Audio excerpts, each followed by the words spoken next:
सदैव शुभ गायत्री यज्ञ।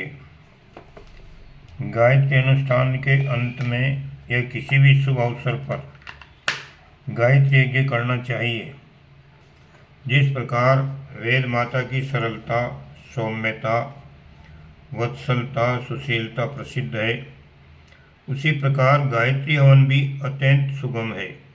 इसके लिए बड़ी भारी मीन मेघ निकालने की या कर्मकांडी पंडितों का ही आश्रय लेने की अनिवार्यता नहीं है। साधारण बुद्धि के साधक इसको बड़े प्रकार कर सकते हैं। कुंड खोदकर या वेदी बनाकर दोनों ही प्रकार से हवन किया जा सकता है।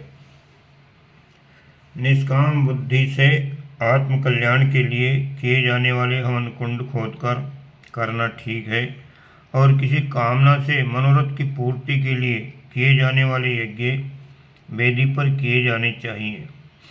कुंड या वेदी की लंबाई चौड़ाई साधक की अंगुली से 24-24 अंगुल होनी चाहिए। कुंड खोदा जाए तो उसे 24 अंगुल ही गहरा भी खोदना चाहिए, और इस प्रकार तिरछा खोदना चाहिए कि नीचे पहुँचते पहुँचते 6 अंगुल चौड़ा और 6 अंगुल लंबा रह जाए। वेदी बनानी हो तो पीली मिट्टी की 4 उंगली ऊंची वेदी 24-24 अंगुल लंबी चौड़ी होनी चाहिए। वेदी या कुंड को हवन करने से 2 घंटे पूर्व पानी से इस प्रकार लीप देना चाहिए कि वो समतल हो जाए, ऊंचाई नीचाई अधिक न रहे। कुंड या वेदी से 4 अंगुल हटकर एक छोटी सी नाली 2 अंगुल गहरी खोदकर उसमें पानी भर देना चाहिए। वेदी या कुंड के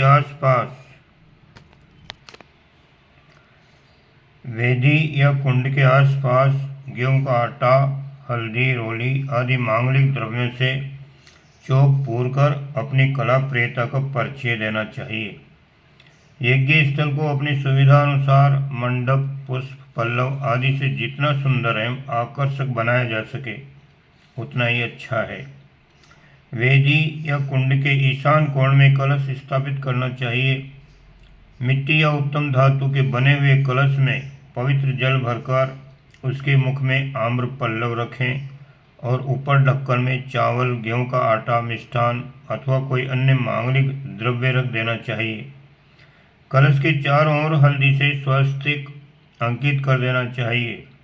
कलश के समीप एक छोटी चौकी या वेदी पर पुष्प और गायत्री की प्रतिमा, पूजन सामग्री रखनी चाहिए।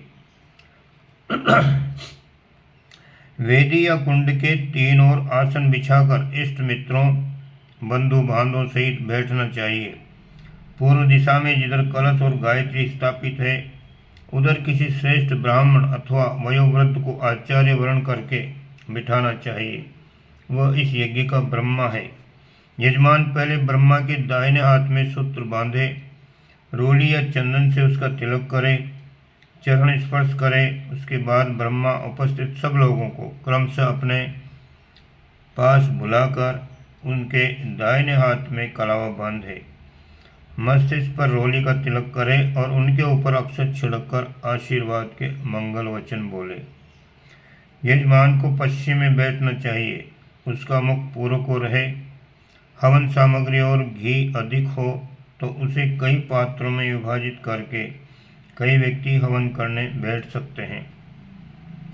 सामग्री थोड़ी हो तो यजमान हवन सामग्री अपने पास रखे और उसकी पत्नी घृत पात्र सामने रखकर चम्मच सुरवा संभाले। पत्नी न हो तो भाई या मित्र घृत पात्र लेकर बैठ सकता है। संविधाएं 7 प्रकार की होती हैं। ये सब प्रकार की न मिल सकें तो जितने प्रकार की मिल सकें उतने प्रकार की ही लेनी चाहिए। हवन सामग्री त्रिगुणात्मक साधना में आगे दी हुई है, वे तीनों गुणों वाली लेनी चाहिए।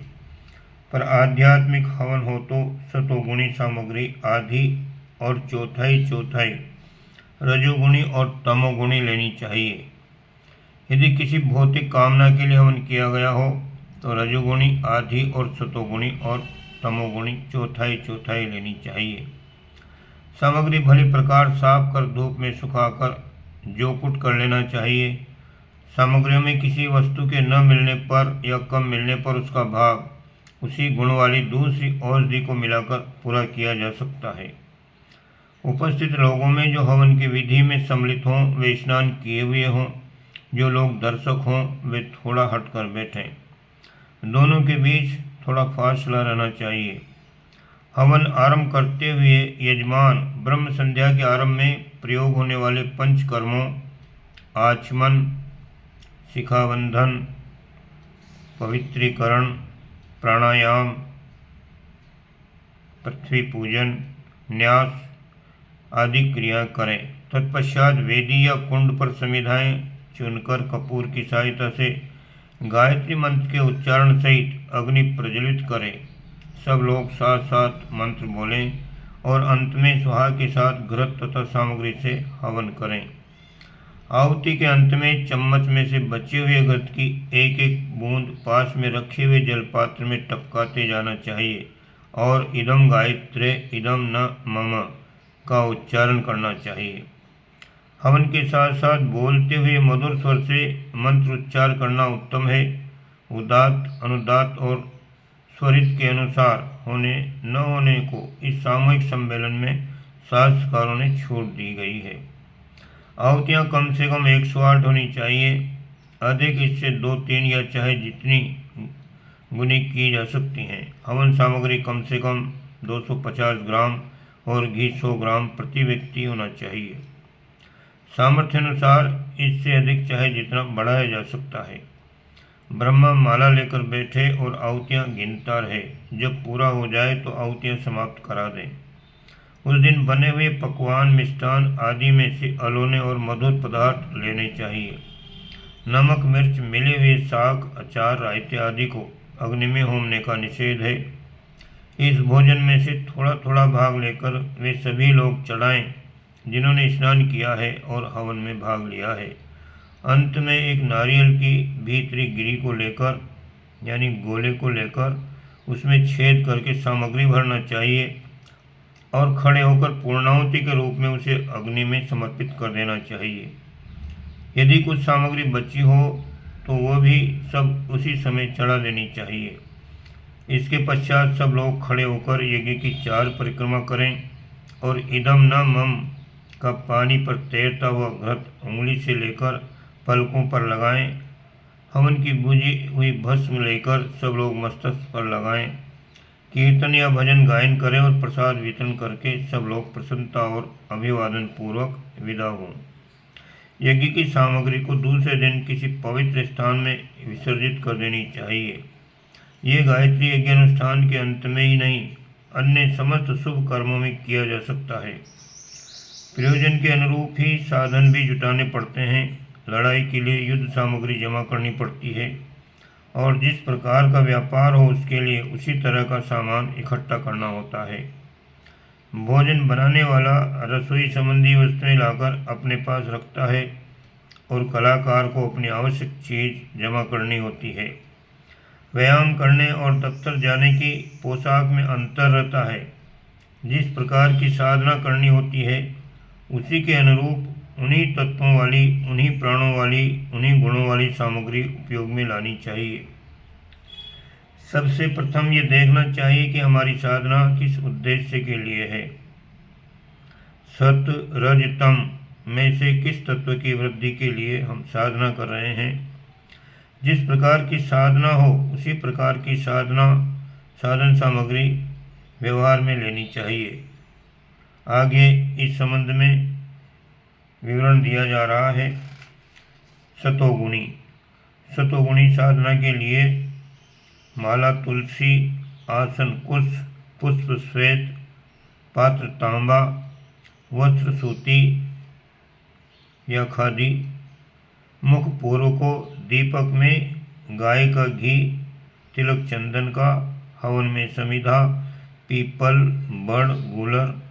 हवन सामग्री श्वेत चंदन, अगर, छोटी इलायची, लौंग, शंखपुष्पी, ब्राह्मी, शतावरी, खस, शीतल चीनी, आंवला, इंद्रजो, वंशलोचन, जावित्री, गिलोय, बच, नेत्रवाला, मुलहटी, कमल, केसर, बड़ की जटाएं, नारियल, बादाम, दाख, जौ, मिश्री। रजोगुणी सामग्री इस प्रकार से है।